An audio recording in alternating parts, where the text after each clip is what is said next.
Welcome back, everybody, to the Ozone Football Podcast. Rob Ogden here alongside Tony Gerdeman, here to break down the Buckeyes' win over Illinois, talk about the last two weeks of the regular season. It's getting exciting here. We're coming down to the home stretch. Yeah, it goes quickly and picks up speed as we get closer. Yeah.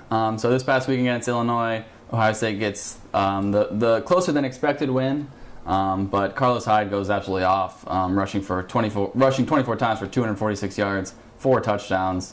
His 10.2 yards per carry sets a new school record.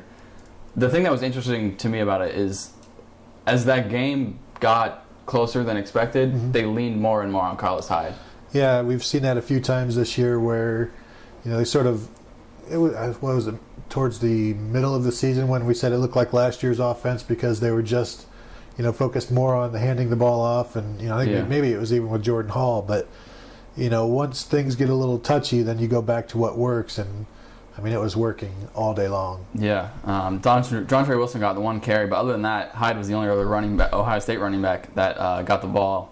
And I think that's something we haven't seen in a while, just because they haven't played a game where they needed to keep feeding them like that. But I think it's telling because it shows like in these closer games down the stretch, maybe against Michigan and a Big Ten championship game and a bowl game. That's what they're going to. That's kind of the blueprint of what they're going to be doing. Right. I think that's why so many people want to see Ohio State against Michigan State, just to see that sort of, because they would rely on that. You would think for most of the game, and it's worked all season long. Sometimes it feels like they wait too long to go to it because they want to throw the ball around in the first half because they know it'll be out of hand in the second half, so they'll have to run it. But it's so effective right now that you can't stray too far from it. Yeah. Is that what you see happening going forward? Just Hyde being the lead ball carrier for Ohio State without much Wilson, Elliott, Hall mixed in? Not this week, but I think in the games that count. No, I think they would be really comfortable with doing that against Michigan. And until he doesn't provide for you, you're going to keep going to him, don't you think? Well, yeah, there's no reason not to. Yeah, exactly. So, as long as he doesn't give you that reason, and he hasn't yet, we could talk about his ball security and how it's, but, we don't want to jinx him or anything, but, you have no concerns when he has the ball in his hands, really. Right. The amazing thing, really, is that he was able to pick up the 246 yards even after being suspended for the first whole 2 plays of the game. Right, yeah. That was tough. To come back from that and still be able to rush for 246 yards, that's impressive. It's a pretty good, to come off the bench like that, there's going to be a sixth man award somewhere. And it's, just like Archie Griffin when he rushed for 246 yards against North Carolina, which was which is now the third best total ever. That was off the bench. Right. So, you figure 2 of the 4 best totals in school history have come off the bench by players not good enough to start on their team. Right. I guess we should mention Hyde he didn't get the start because of an academic reason. Rumor has it he skipped class. Urban wouldn't confirm that. But he misses 2 plays. So I don't think it's an issue going forward. But for the season, he's at 947 yards, on pace to surpass 1,000 this Saturday against Indiana. If he does so, he'd become the first 1,000-yard back under Urban Meyer, and Ohio State's first since 2010. Think he gets it on Saturday?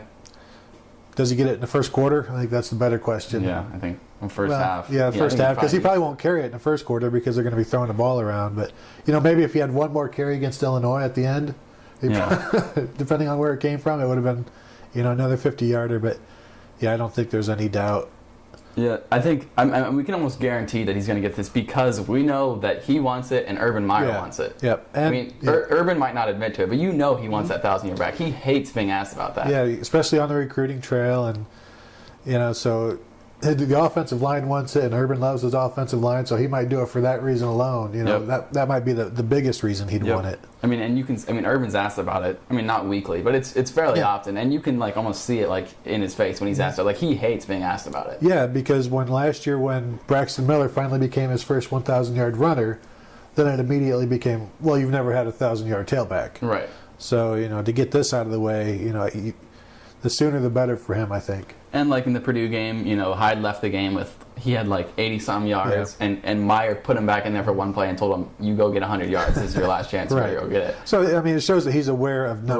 Right, exactly. If nothing else. So if he does become that, which we expect him to, is Hyde a Heisman contender? No, because the 3 missed games, I think, just rules him out automatically. I mean, look at Braxton. He's playing better than he has last year when he was the number 5 guy, and he's not even in the discussion because he missed, the most of 3 games. I mean, don't you? No, I agree. I don't think they have a chance for it. Yeah. But if they hadn't missed those 3 games, do you think? I mean, would he be up for it? Yeah, I think so, because you have to figure he would have dominated those 3 games. I mean, he could. I mean, if he had played those 3, I think it's reasonable to believe that he could have over 1,500 yards. Yeah, no, I agree. And if both he and Miller had played and not missed any time, who do they steal from each other? I mean, does one have the edge over the other? Well, I was going to ask you that. If you're Ohio State, and this is all hypothetical because neither of these guys are going to win the Heisman because of the time they missed, but if you're Ohio State and you decide you're going to market one of these guys and you're going to put all your resources behind one of them, which one is it? I think you go with the senior. Yeah. Because maybe that gives, Braxton Miller more incentive to come back or something of that nature because, the way Hyde carried the team last year at the end and the way he's done it this year, I think they'd side more with him even though it may not be as flashy as going with the guy who was the preseason number 1 candidate. Right. That's hard to go away from as well, especially when you consider the recruiting impact that it can have and the notoriety that it brings to your school. It's hard to go away from the guy who led at the beginning. But, eventually the stuff shakes out and you see who is producing. Yeah. And if you compare Miller's numbers to the other contenders, they're not close. But if you would compare Hyde's numbers and impact to anybody else, he deserves to be up there.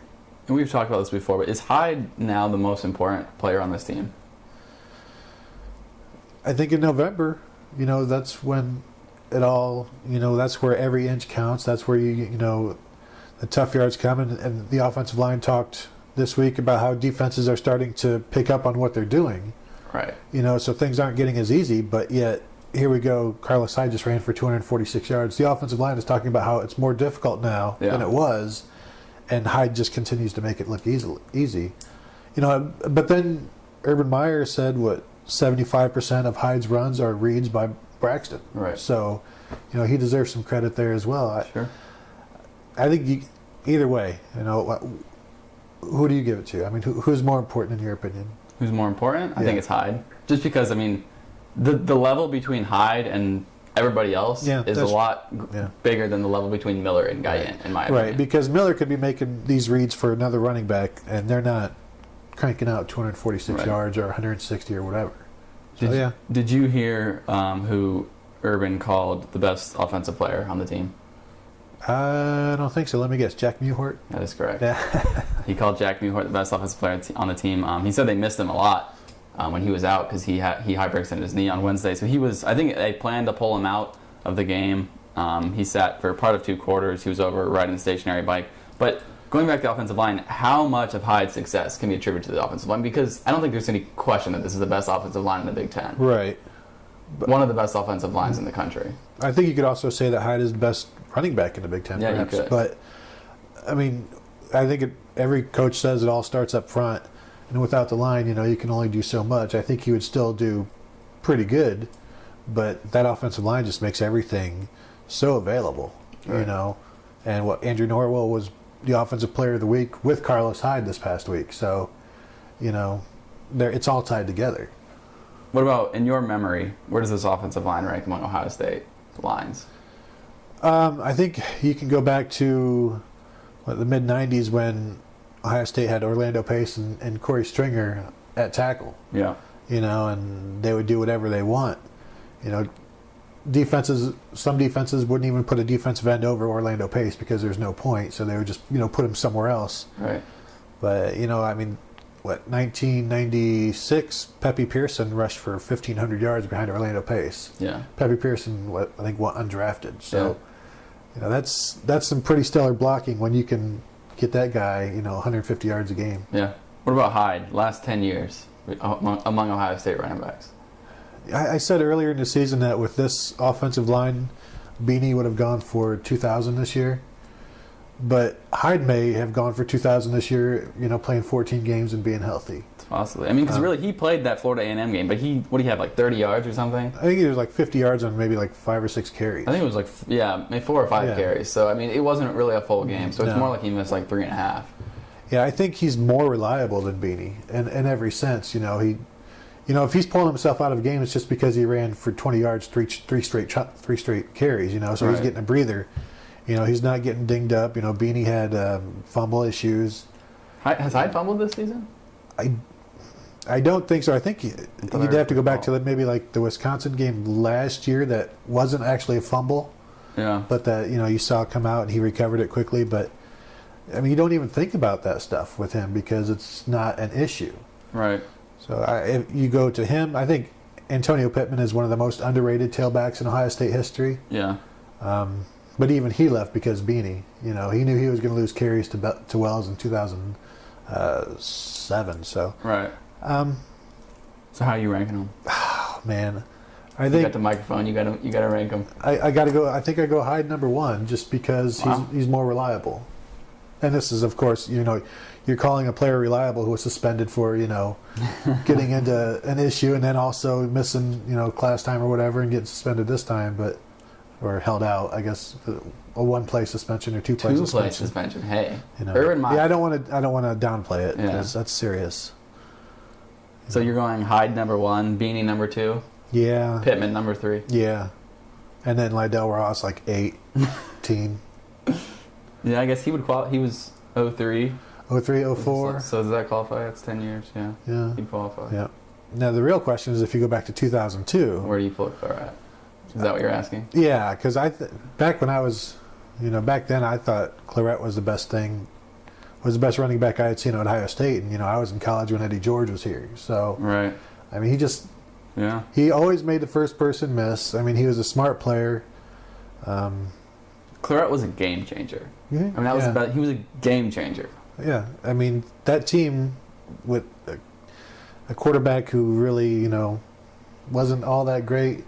He was a game manager, whatnot. Yeah, but I mean, they were 14-0 that season, and like you said, Claret was the game changer, and he set the tone. First game of the season. So where are you putting Claret? Well, see, then the thing is, after seeing Beanie Wells in 2007, I thought he was the best thing. I thought he became better than Claret. Well, you just always like the latest greatest thing. I don't, maybe, but let's go Eddie George. Going all the way back to 95. No, but I think for what Carlos Hyde has done this season, he definitely, you could put him at the top, and I don't think it's, an invalid argument at all. No, I think there's an argument. If we're going Claret, Beanie, and Hyde, I think there's a valid argument for each of them at the top. That, I mean, it just comes down to opinion. Yeah, I agree. Yeah. As good of a game he had, he did have his first 2 rushes for loss. Yeah. Which was, I mean, that was crazy that he had gone this far without losing any yards on a carry. But he did twice against Illinois on Saturday. Actually, just once for 2 yards. Oh, it was once for 2 yards? Yeah. I thought it was twice. Maybe one time he was stopped for no gain. Yeah, no, he had a no gain, and yeah. Okay. Believe me, I'm watching this. It's my favorite stat in college football. Oh, okay. It's gone now. No, I was there. I thought I saw it happen live, but I didn't look at the stat sheet, so you're probably right.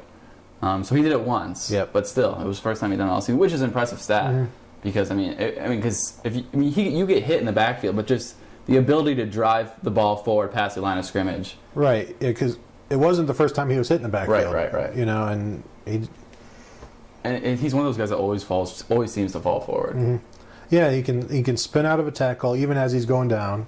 Right. But yeah, you don't often stone him. Chris Borland did it twice, which against Wisconsin, and but he still managed to get forward. Yeah, the run that kind of embodies all of that is the one that he rushed for the touchdown that got called back. Mm-hmm. He started at the 5, went down, and was crawling and pulling 4 defenders with him. Yeah, no, I was watching that one on TV, and I saw him get stopped, and I start typing and looking down at the computer, and he's still gone. Yeah, he's still gone. And then you hear it's a touchdown, and you're like, what? Almost horizontally to the ground. Mm-hmm. Yeah, that's why everyone in the press box was like, wait, he scored? We thought he was down at the 3. Yeah, no, it's fun to watch him. Oh my gosh, yeah, it is. Yeah. Braxton, though, not the best game for Braxton. It was windy, but he only completes 13 balls, 150 yards, 2 touchdowns. Herman said yesterday he thought the wind played a factor, but also that Braxton was a little bit off. I don't know, what did you think watching it? Well, anytime you threw the ball downfield, I mean, you didn't know... Overthrow it, underthrow it. It was pretty drastic, too, and I thought it was interesting that Herman said it was probably a coaching decision poor coaching, and then you look back to the times that like in 2006 when Jim Tressel had Troy Smith at Illinois, they kept it on the ground with Antonio Pittman. He carried it like 32 times for 50 yards. They played a close game there in 2006. Yeah, it was like a 7-point game. If I remember, there was an onside kick in that game. Yeah, so I mean, it's like you have your Heisman Trophy front runner, and you still know that we don't really want to throw here because you just never know. So is the wind really much? Is it really that big of a factor, you think? I think. I mean, if you go and look at Braxton's games this year, and I agree with Tom Herman, he was off because, even normal throws, short and intermediate weren't crisp. Right. But I mean, if you go look at his season stats and his game log, I mean, there's going to be one that sticks out as like, whoa, this is off. Right. And I think the wind definitely played a factor. Maybe if the wind isn't as bad, he connects on a couple of those deep passes, and now he's got 230 yards passing instead of 150, and it doesn't look so bad. Yeah. And Braxton and Urban both said after the game that it was a factor. Braxton said that it was actually, it had a fairly big effect on his game, and that they tried to stick to the short passes just because, like you said, the deep balls weren't working. And Meyer said, I don't know if Meyer attributed it. Well, he said that the weather made it was inconducive to throwing the football. He said at some point you just have to make plays, so that's why they kept going to Hyde. Well, I think the Illinois defense knew that as well because, if you know that nothing deep is really going to be accurate, you don't have to worry too much. I mean, you can focus more on, everything's going to be right there in front of us. Well, the thing that was interesting too is Meyer said it hurt us more than it hurt them. And Illinois seemed to be able to throw the ball just fine. I mean, I don't know how that compares to what they've done the rest of the year. But, Shieldhouse completed 33 passes, 288 yards. He also threw the ball 50 times. Yeah. But, maybe is that because they're used to playing in it, or? It's, Shieldhouse is a 4-year starter, so this is probably his, 30th or 35th game, there. And so, obviously, he's more comfortable throwing it. Right. He still wasn't, I think his interception to C.J. Barnett early, might have been, a product of the wind as well as, the pressure. Yeah. But I think it's sort of, there's a reason they call it home field advantage. Right. You're used to the conditions. Ohio State gives up 35 points. That was the most they've given up all season. But the defense was playing without quite a few regulars. 2 starting linebackers out. Obviously, Christian Bryant out. Joey Bosa left, I think, at the beginning of the second half. Yeah. How much, in your mind, especially the linebackers, how much did that affect, Illinois' ability to run the ball? Because they ran better than they have. Yeah, and they were getting some decent runs, like 12, 13-yard runs there all in a row, and it was because, I don't know if it was maybe Cameron Williams at least once just completely whiffed on a tackle. Ferguson it happened back-to-back. Yeah, back-to-back, and I wasn't sure. Don't remember if it was Williams the first time. It was Williams both times. Both on both times. Yeah. So, that's your number 3 weak side linebacker who is now plugged into the middle. Which has he ever taken a snap at middle before this week? He had played it in practice, in the preseasons, but I don't know that he's necessarily gotten time at it in a game. Right. So, it wasn't an ideal situation, especially for all the short passing that Illinois likes to do, and that was effective as well. Right. And the kind of the interesting thing is we've talked about the linebackers before and whether or not the depth is going to hurt them. And we've always kind of said, well, they play so much in the nickel anyway. They don't, and if they can just stick with those guys, it's not going to really matter for the season. But then 2 of those guys go out. When you're missing 2 of them, it kind of mattered. Yeah, because, you had Joe Berger out there, you're rotating him and with Cameron Williams, and they're just looking for something, and man, it's not an easy position to be in. Meyer said they were traveling, 4 walk-ons who had never even played, and if something happened, they were going to be in the game. Right. They had their travel roster out there. They're already down, I think he said 11 players are out for the season, plus the guys we just mentioned who are out, just for that game or whatever. So, and then you've got a guy like Mike Mitchell who's redshirting. So then you're left to, like we said, Joe Berger, Cameron Williams, and that's pretty much it. And you also saw it on the special teams where he said, there's 5 guys on offense covering punts, and they have to teach them how to tackle. Right. So I thought it was interesting that Meyer said it might be a tactical error having redshirted, Eli Apple and Garyon Conley and Mike Mitchell, because of the special teams and also the linebacker issues they've had this year. But I don't think you throw them in there against Illinois in the second half, because, they weren't in a serious dire situation, but also even if they were in a dire situation, is a freshman going to do you any good to throw him out there anyway? Right. But we'll see going forward. We mentioned Muhort. He said that he'll be 100% by Saturday, just a little bit sore. Bosa, I believe Meyer said he was hopeful that he would be good to go Saturday. Just has a sore neck. He said there was no structural damage to it. Yeah, I think he said on Monday, I don't worry about Joey Bosa. Right. So. I mean, and that's telling too. I mean, Bosa had 2.5 sacks, I think, before he left the game. Well, you look, Illinois scored 7 points with Joey Bosa on the field and, 3 touchdowns with him off the field, basically, the offense. So, I mean, is that a coincidence? Is Joey Bosa their best defensive lineman? He might be their most impactful, but, because defensive tackles do different things. Right. And, they're asked to do different things. Hard to but so strong side defensive ends for Ohio State don't necessarily always get these sack numbers, Right. They're there to contain, hold the edge, and, if they can get a pass rush, that's fine. But, I mean, he collapses. I mean, he collapses an entire side of the line. Yeah. So, man, just imagine him next year. I mean, I keep saying that, but, I mean, what's the limit on that guy? Where's his ceiling? Yeah, I don't know. I mean, he's right now one of their most impactful players on defense. Yeah. I mean, him and Shazier and Roby. Yeah. Barnett, maybe. Well, I mean, because if you look at Adolphus Washington was going to be an All Big Ten guy this year by a lot. Yeah. The preseason magazines all had him there, and I mean, he's just completely overshadowed now by Joey Bosa, and it's noticeable when Bosa isn't out there. Yeah. Curtis Grant, Meyer said he was 50-50. Yeah. Questionable. He didn't dress for the game on Saturday. He had the ankle issue and then also something with his back. And then Josh Perry's recovering from his slipping on ice. I don't understand how these things happen. Like these things, I always hear about these. You always hear about these weird injuries that keep players out. Yeah. But these don't happen to regular people.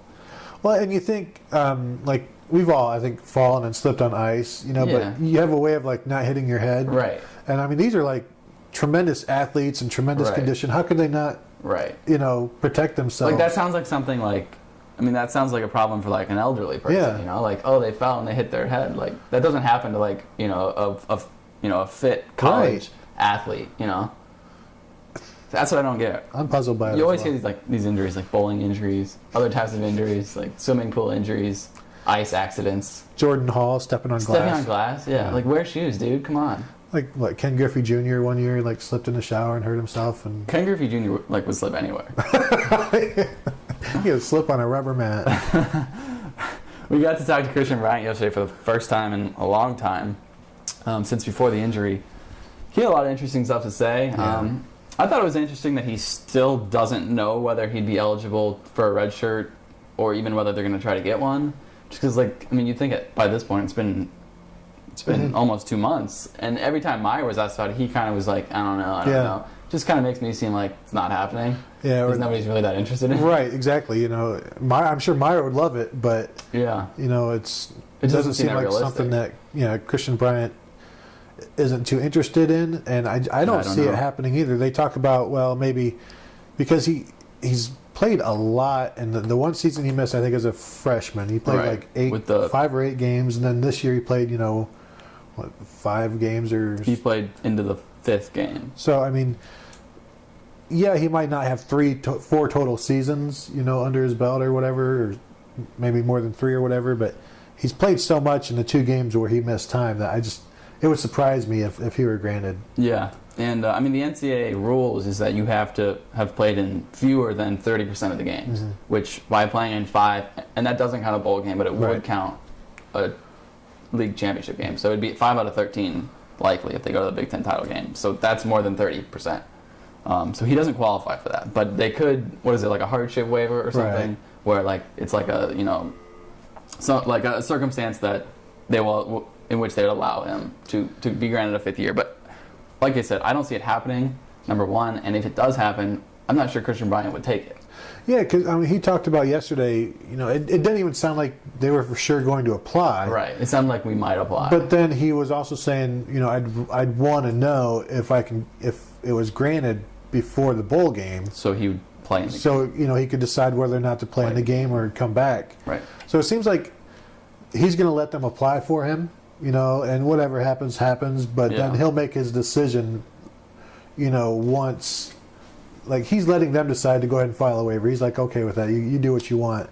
But then when, the real time to decide will be when, is he going to be healthy enough? Right. Because I think if he's healthy enough, and I don't think he will be, but I don't either. If he's healthy enough, he would definitely choose the bowl game over coming back. I think so. I don't think it's. I mean, because he even said, the way he said it yesterday was, I don't know if we were going to be able to get one, but if not, I'm not going to be that mad about it. Yeah, exactly. Which to me sounds like, and then he again mentioned later, like, if that happens, I'll have to talk to my family whether I should come back or go straight to the league. Mm-hmm.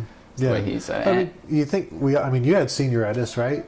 Yeah. I mean, we all had it. So, I mean, just imagine, you're ready. This is your last year. Then, the possibility comes up like, I might have to do this all again. Yeah. Or I can just move on and take the next step and go get paid to play football, which I've been doing forever. Getting paid to play football? Well, playing football, doing that forever. Right. You think only getting paid for a recent. Do you think he's got a future in the NFL? Yeah, I mean, he's a playmaker. He's around the ball. He's smart. He knows where the ball is. But I'm a terrible talent evaluator when it comes to the NFL. So I'm like the Bengals, the Browns in that way. Maybe it's the Ohioan in me. Yeah, it must be. All right, we won't hold you to it then. Just moving on real quick. We mentioned Dontre Wilson just got that one touch. Herman said yesterday that he deserves to be more involved, but it's just that when you give Wilson the ball, you take it away from Braxton, Hyde, Philly, all the playmakers. So do you see, we talked about this a little bit, but do you see him being more involved? Do you see them kind of sticking with Hyde as the games get tougher here down the stretch, excluding this weekend? Yeah, I thought it was interesting that he got the start. Yeah, that was interesting. So it told me that they wanted to get him the ball this week, but then, maybe things didn't happen the way they wanted, so they had to, rely on Hyde. Right. I think he'll get the ball quite a bit, against Indiana because I think he got his one carry in that game, like later in the game, and then they pulled him up to the sideline right away, right after that play, and he was pretty upset about it. So I think they might sort of want to get him more involved to kind of cool him down a little bit. Sort of like when they want to reward the tight ends, and right. They try to keep people happy, and I think they might be in that mode a little bit against Indiana. And this has been a reoccurring theme all season because everybody wanted to see what Dontre Wilson can do, and he hasn't really got that involved in the offense. Meyer said they'd get him more involved. For a couple of games, it seemed like that was actually happening, and then now back to this, it seems like he's not as involved. Do you think the offense could be better if he was involved? Is there another dimension to this offense that they're not utilizing because they're not utilizing Wilson? I think the interesting thing yesterday when Tom Herman said they thought they would need him to win games. Right. They would need his impact in order to win games, and they found out that they didn't, which reduces his role and their need to have him out there. You like what he can do, but right now, I mean, they're doing just fine without him. They're setting records, but I mean, would he open more? They've got so many guys who can do things that, they all open things up in their own way. And we've seen him have that impact before. Right. So I think he does open things up more if he's out there, but, things are pretty open as they are right now. The fact that Herman said that about they thought they wouldn't, what does that tell you about what they thought of the guys they have going into the season? Like, did they not think some of these guys were going to be as good as they are? Right. You think about, I think Devin Smith and Philly Brown and Evan Spencer and Chris Fields, they're all pretty good. I think they want to improve that talent over the years. But with the way that Philly Brown is played and with the way Evan Spencer blocks, it's like those are tough. I mean, Philly Brown's in the H right now. Evan Spencer you can't take off the field because of his blocking. Right. Same way with Jeff Hireman. Maybe those aren't quite the things they expected. Right, I think to get this season. Yeah, maybe they thought they'd have to do it in different ways to impact the running game in different ways. Open it up different ways. Right now, because even Meyer said he's never seen perimeter blocking like the Buckeyes have done. Huerman and Spencer, specifically. Those are two guys you'd have to take off the field maybe to get a guy like Dontre Wilson in there with Philly Brown because you want Philly Brown to be out there as well. But right now the blocking is so superb. Yeah. That they don't need this east-west thing necessarily like they thought they would to open up the middle. Right. You mentioned setting records. That was a 22nd consecutive win Saturday, which ties the school record. They can go for 23, the all-time school record, this Saturday. I mean, it's kind of crazy. It's 100 and whatever years of playing Ohio State football. As good as Ohio State football, as dominant as it has been over all those seasons, 23 would be the longest win streak, you know? It's kind of weird. I think, a lot of people will say, well, they used to only play 8, 9, 10 games a right, year. But still. But it's still 22, going to be possibly maybe 23. I mean, it's still a significant number no matter how you look at it, because like you said, it's been forever. And I mean, think about all the great Ohio State football teams. Mm-hmm. Like this one compares with all of them, and it's going to surpass all of them most likely on Saturday. Yeah.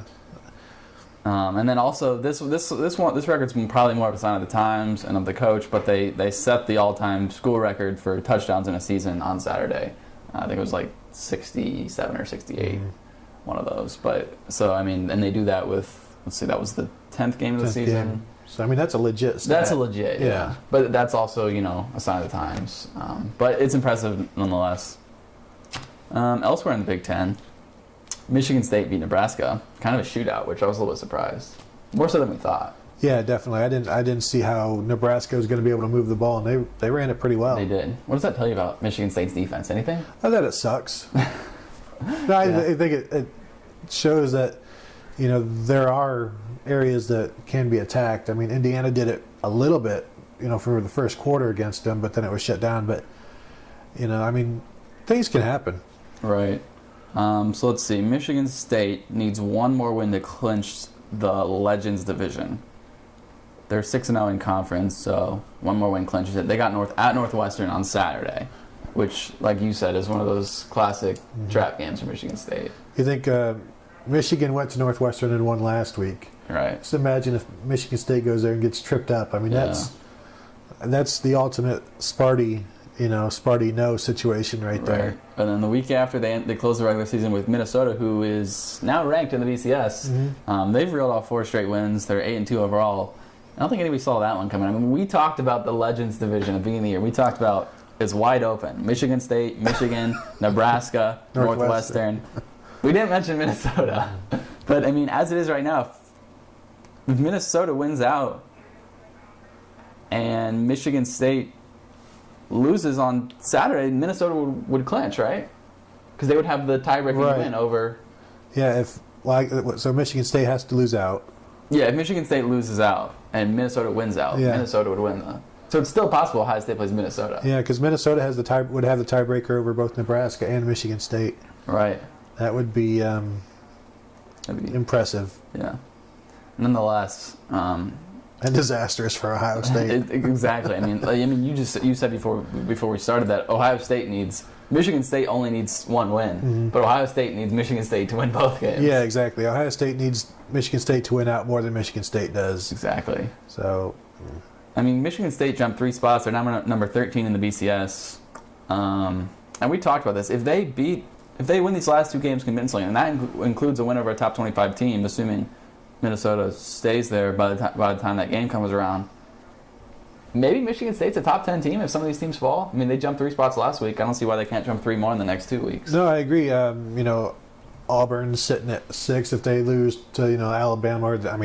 They might not even make it to Alabama with 1 loss. They'll be dropping out. Stanford at 9 is still a joke to me. Yeah. Oklahoma State's at 10. They might lose this weekend. Yeah, I don't know how Stanford. You can't put a 2-loss BCS team in front of another 1-loss BCS team. Yeah, and you've got Stanford, South Carolina, and Texas A&M, all with 2 losses, all ahead of Michigan State. Stanford, what was the other one? Stanford, South Carolina, and Texas A&M. Yeah, I don't know.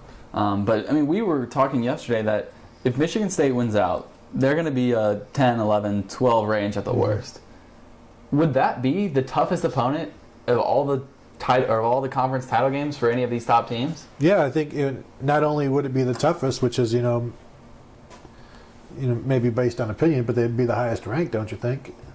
Because you've got if you look at Florida State, terrible. Yeah, Florida State would be playing Duke or Georgia Tech or Virginia Tech, and that's nothing. Alabama would be playing Missouri or South Carolina. What's Missouri ranked? Sorry. They're in the top 10. They're in the top 10? They're number 8. Number 8. So I don't know. Who do they got left? You know, Missouri closes. They go at Ole Miss, and then they host Texas A&M. So they're going to lose one of those. I would think they probably will. But it's not like they got like a 1 versus 2 in the, or what, 1 versus number 3 like they have in the past with the SEC title game. So I mean, it's not like that's. You could argue it is, but it's not like that's that much better than. No, and Oregon would have Arizona State or UCLA, or which is maybe USC. Yeah. I mean, that's not better than. I mean, that's not better than Michigan State. And I think the only argument would be maybe in Missouri. I think that's the only argument, but I think there is an argument for Michigan State. Is the point, which is just funny considering how terrible the Big Ten is. That yeah, and it just it gets disrespected and dismissed, and yet at the end, it could be the biggest game of all of the conference championships. I mean, I don't think there's any arguing. The Big Ten top to bottom isn't great, right? But at the top, if you've got maybe 2 top 10 teams and then you've got 2 others ranked in the top 25. I think that's actually stronger than we thought it would be coming into the year. Yeah, and I mean, like you said, who would have ever foreseen Minnesota doing what they did? It's just unfortunate that, like, a Michigan team that beat Minnesota has completely, tanked and gone away, or else there'd be even more, teams at the top. Think about Wisconsin if they had beaten Arizona State. Mm-hmm. I mean, they didn't. I mean, you can say that they could have won, they should have won, but the fact is they didn't. Right. They could have put themselves in a better position to win, but. I mean, if they had, they're up there near the top 10 as well. And we talk like I think every week that Urban Meyer said people would recognize Wisconsin for what they are as the season moves on. And I think, has he been wrong about that? He said they'd be one of the top. They're one of the top 10 teams in the nation. I mean, he continually says that they'd be one of the top 2 or 3 teams in any conference. Which, I mean, you could argue, of course, but maybe he's right. I don't know. BCS. Alabama and Florida State remain 1 and 2. Florida State closes the gap a little bit after they beat Syracuse like 70-3 on Saturday. Alabama not super convincing against Mississippi State. I don't know. Did you watch that game? See any of it?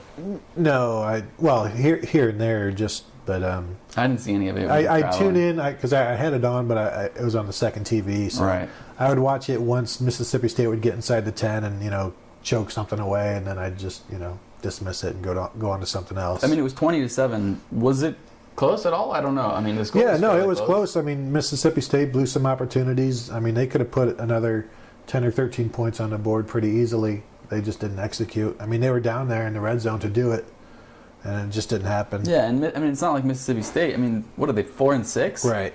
So it's like, I mean, they can't be that much better than Illinois or Syracuse or any of those other teams that the top teams were playing on Saturday, and I don't know. The sad thing is, Alabama only lost, I think, 2 first place votes in the AP. Yeah, that blows my mind. Because we talked about this yesterday. I think we both said, or not yesterday, last week, we both said we would have a Florida State number 1. Mississippi State is 1-5 in the SEC.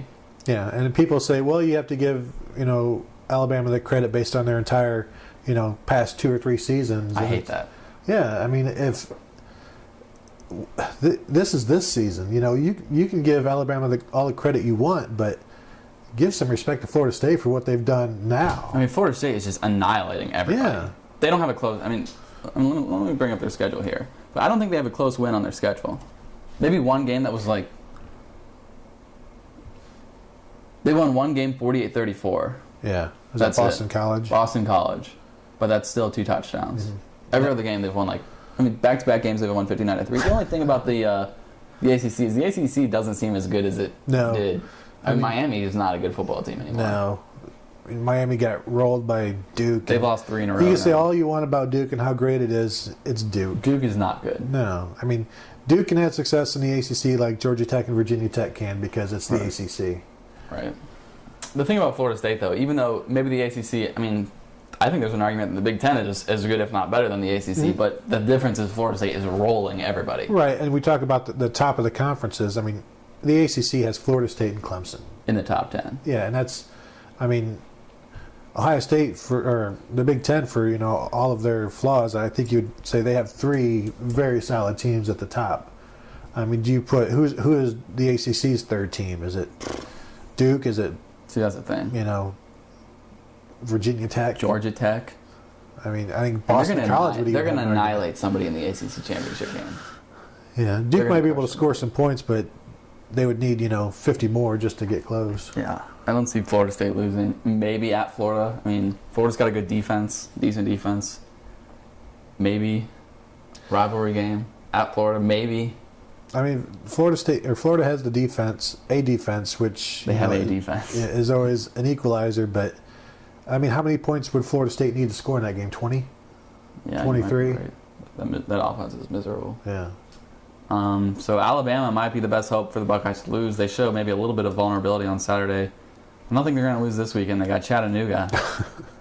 Don't sleep on the Chattanooga. If they lost to Chattanooga, they drop out of the top 25. They might drop out of the top 3. Where do you think they would end if they did lose to Chattanooga? Legitimately? Yeah. And say it's like a 20-17. It's a close loss. It's a good loss. Clean loss. But part of me says they definitely drop out of the top 5 in my mind.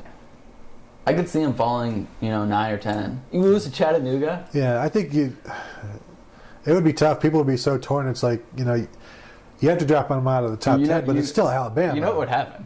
If Chattanooga beats Alabama, you know who the new number 1 is? Chattanooga. The fighting noobs. They're not even in the same. They're not even in the same subdivision. But I think Chattanooga could be the new number 1 if they beat Alabama. They would deserve it. I mean, you can't. I mean, they beat Alabama. Right. That's got to count for something. Whichever team. Mississippi State couldn't. Yeah, you're right. But they do have Auburn, number 6 Auburn, the same day as the Ohio State Michigan game, the 30th. That's a rivalry game. That's at Auburn. Is there any chance Auburn knocks off Alabama and does the Buckeyes a huge favor? I think there's a chance because Auburn is, their offense is constant. It's always attacking. It's putting pressure on the defense. The problem, which we talked about earlier, is they can't throw the ball very well.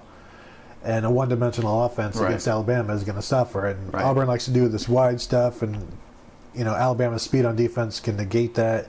If they can run up the middle, then then there's a possibility.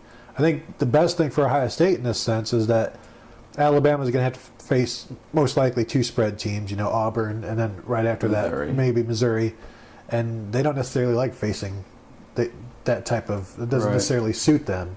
So I think there's a glimmer of hope, but it might just be train at the other end of the tunnel, as they say. Yeah, you think Auburn's a legit top 10 team though? I mean, they have one loss. They lost to LSU. They beat Georgia, but yeah. They beat Texas A&M. They beat Ole Miss. They're giving up a lot of points too. They're giving up a lot of points. Who would you put in front of them? I guess has to be the question. I mean, it can be debated. They've got a good record in the SEC, it's so tough. Yeah. I mean, they're 6-1. The thing that no, I think you're right. It'll be fun to watch. Maybe they'll give them a game. Maybe they'll beat them. We'll see. Anything else about the VCS? I think we were talking with a couple of people yesterday, but when Ohio State gets jumped by Baylor.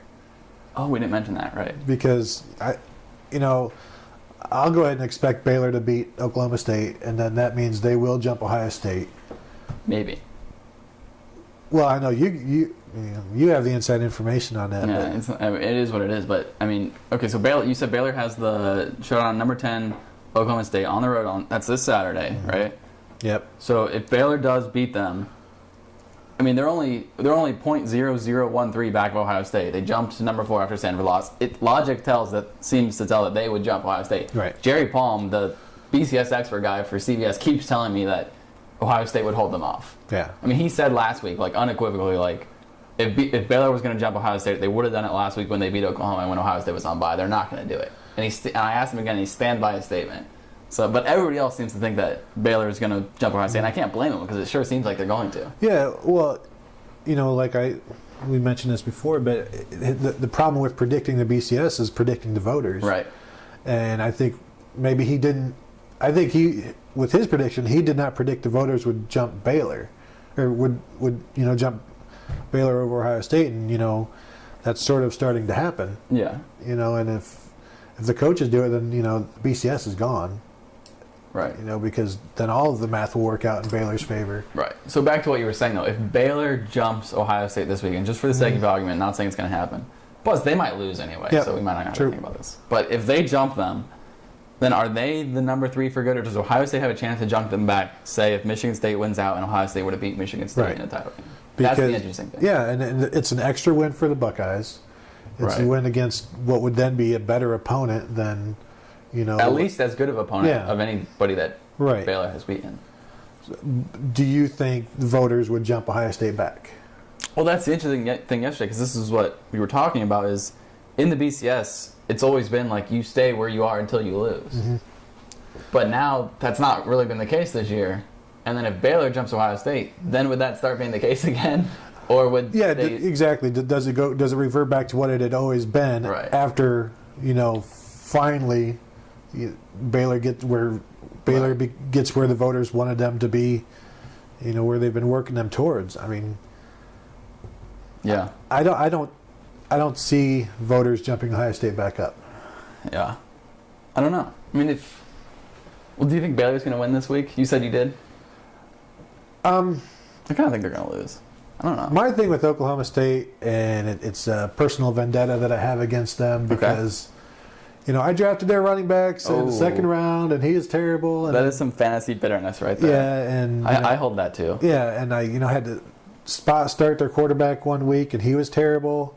Yeah. And plus, they lost to West Virginia.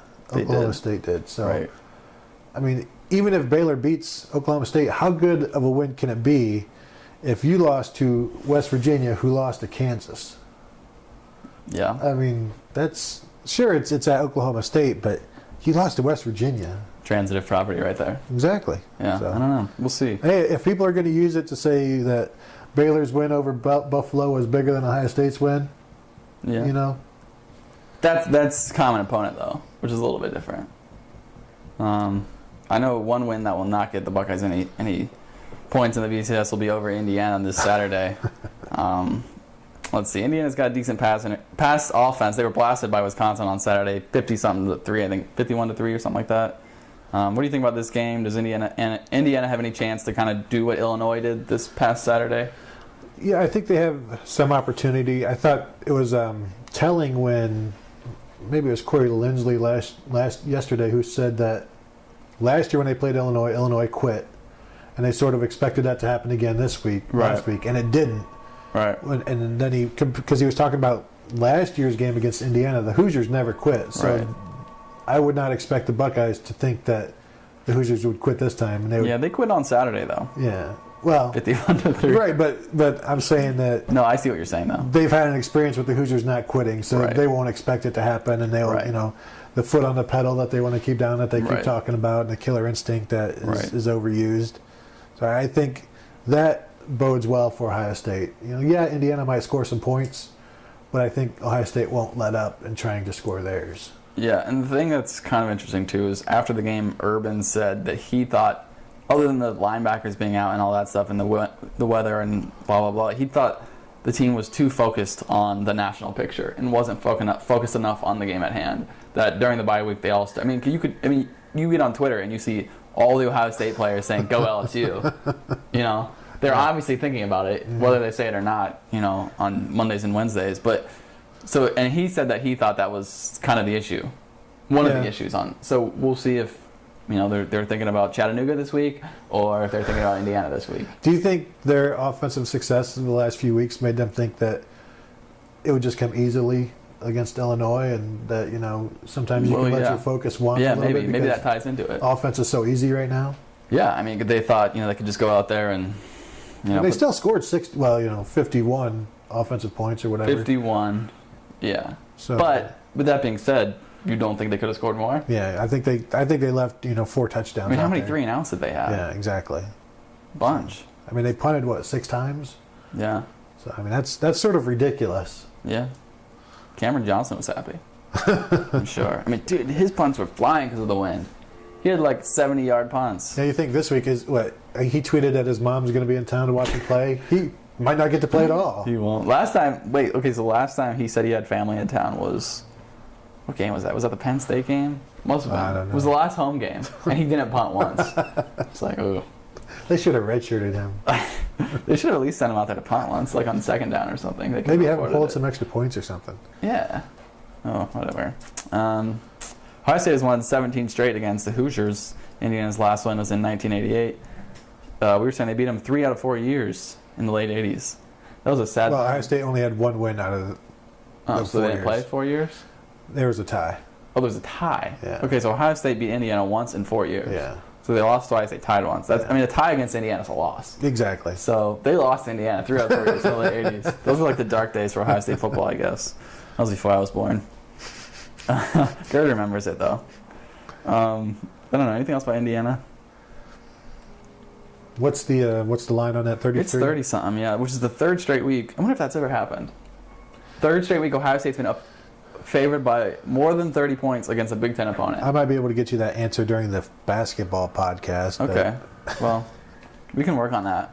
Are you going, Ohio State cover? Gosh, no, I killed everybody last week because I told everybody Ohio State would cover and they didn't.